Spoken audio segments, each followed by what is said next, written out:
Were you a student or were you through school when the war broke out? I was through school. I was through high school. Where were you living? I was living on Long Island. When did you enter the service? I entered in the summer of 1942. What branch of the service were you in?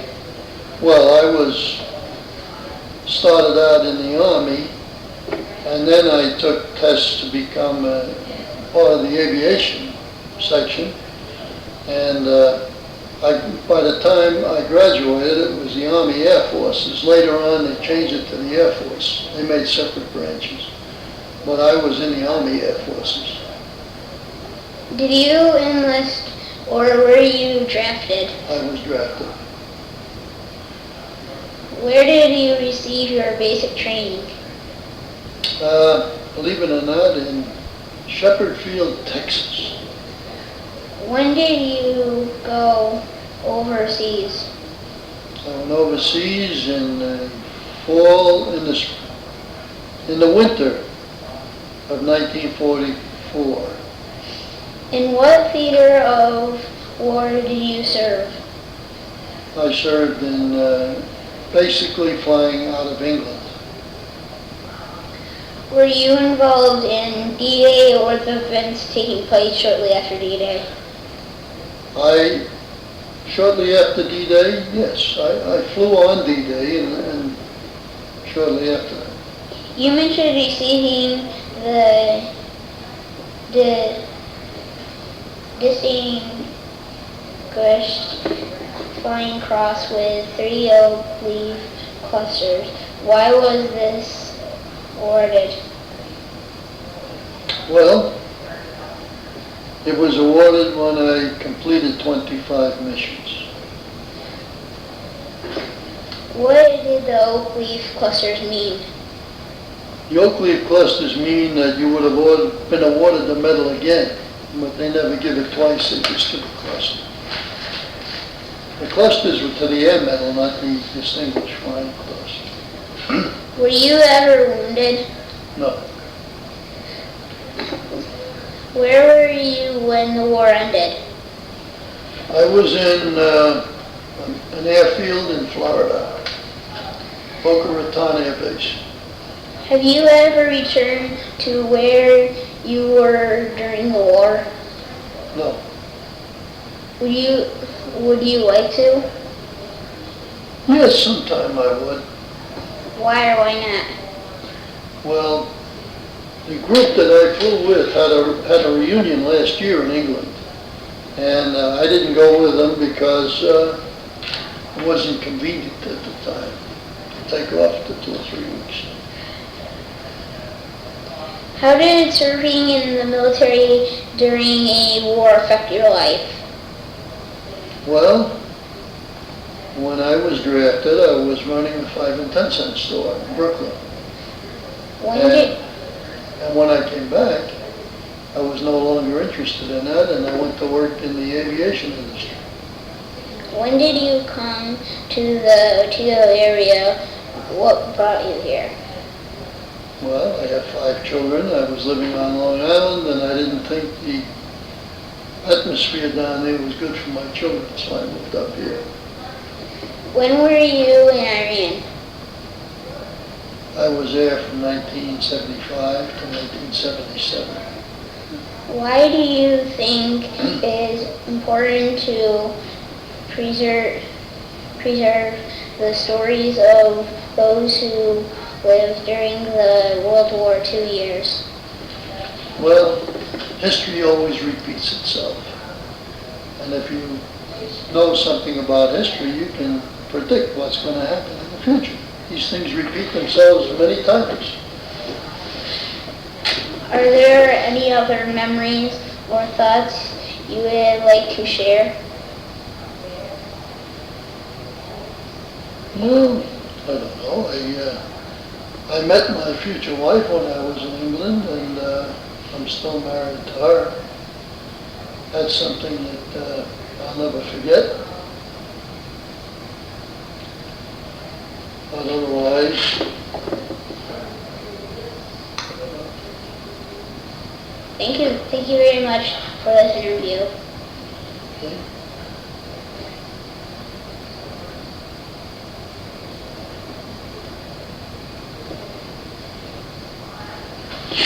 This must be an off switch.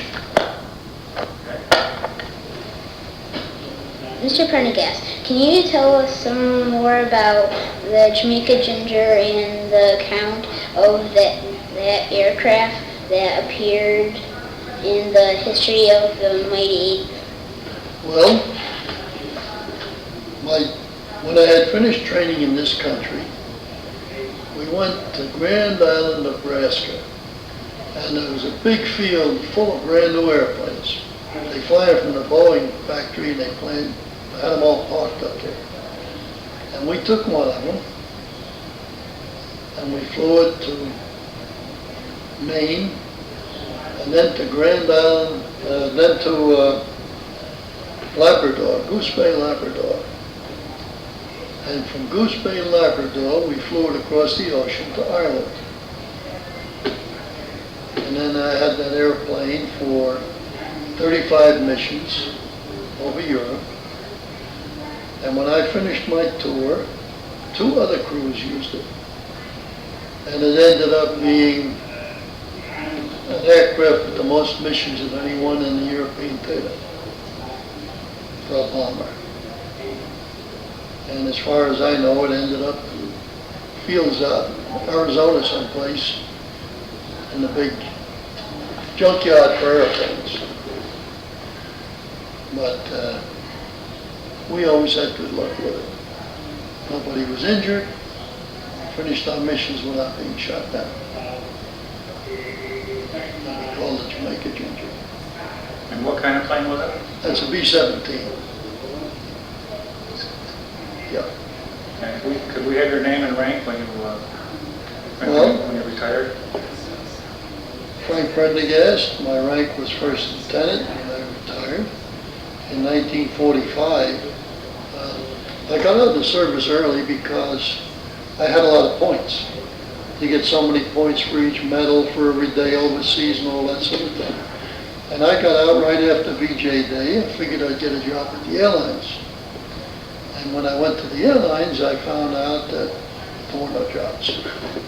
All the airline pilots were working for a transport command, and they were fully trained and ready to go.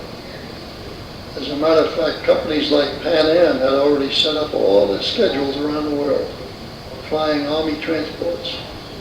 And they were ready to go in business the day after the war ended. They had everything they needed. And so I ended up in the aircraft industry, working for Grumman Aerospace. And I finished working for them in Iran in 1977. We went over there, we sold 84 F-14s to the Persians, the Iranians. And we went over there to teach them how to take care of them. And I spent 2 years and came home and retired. Now I'm in the real estate business in Otsego.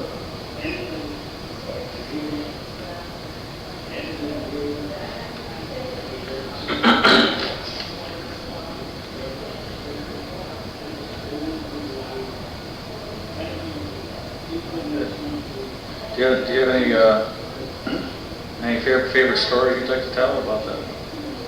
Put on tape, or Well, can you think of like one where you? one mission I went on was quite unusual. Want to tell about that one? Sure. Wait a second. When I was in the 388th Bomb Group, you had to fly 25 combat missions, and then you were sent home. And when I had about 22, I went on a mission from England to Russia. And we were supposed to land in Russia and fly bombing missions in support of the Russian front lines. On the way over, we bombed Czechoslovakia. And we must have run across a training place for German pilots. They came swarming up at us in German fighters, and unfortunately they weren't very skilled at it. A lot of them attacked from the rear, which left them sitting ducks. My crew alone shot down 4 of them. I don't know how many they lost altogether, but they had terrific losses that day. I actually felt sorry for them. And then we went on. It took us about 11 hours, and we landed in the Ukraine on a dirt field with steel mesh runways. And our general who was with us just lined the aircraft up wingtip to wingtip. Unfortunately, this airfield had been used by the Germans when they occupied the Ukraine. And after our bombing in Czechoslovakia, they must have sent a plane to follow us over there. And that night they bombed us pretty good. And they blew up all but about 4 airplanes. Mine was one of the ones that wasn't blown up.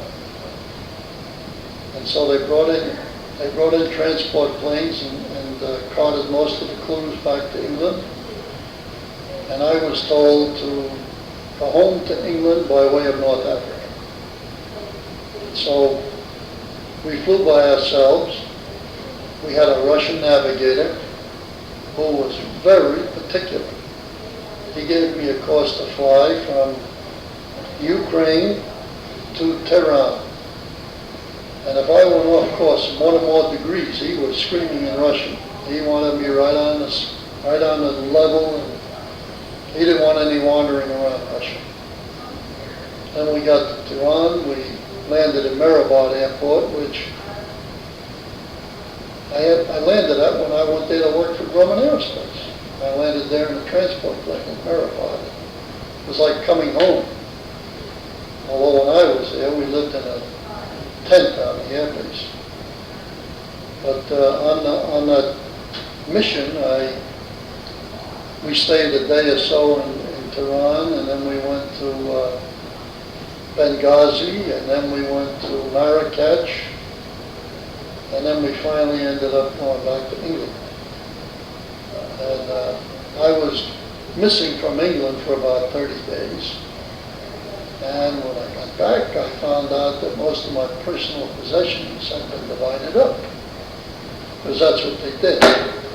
They never sent a lot of things home, but I found most of my things gone, and I had to start collecting again. And then I finished up at 35 missions. The Russian mission was never publicized very much because it was such a fiasco. The Germans bombed those planes so badly and blew them up. And I have pictures of some of those airplanes where the engine is just a puddle of solidified aluminum, where the engine just melted. And there were wrecked airplanes all over the place. As a matter of fact, the day after the raid, they dropped personnel bombs. And I was never on the ground being bombed, to tell you the truth. And that gave me some idea of how the Germans felt when we dropped bombs on them. We were in trenches, the bombs really frightened me. I was surprised. I was shaking, but I kept telling myself I'm not afraid, but actually I must have been. And then there was the Russians had an anti-aircraft gun. That was one gun that was firing at these planes. And it was commanded by a woman Russian lieutenant. And after the firing was over, we went over and settled over, and she pointed to the gun. She said, "Amerikansky, Amerikansky." So it must have been one of the guns we sent them.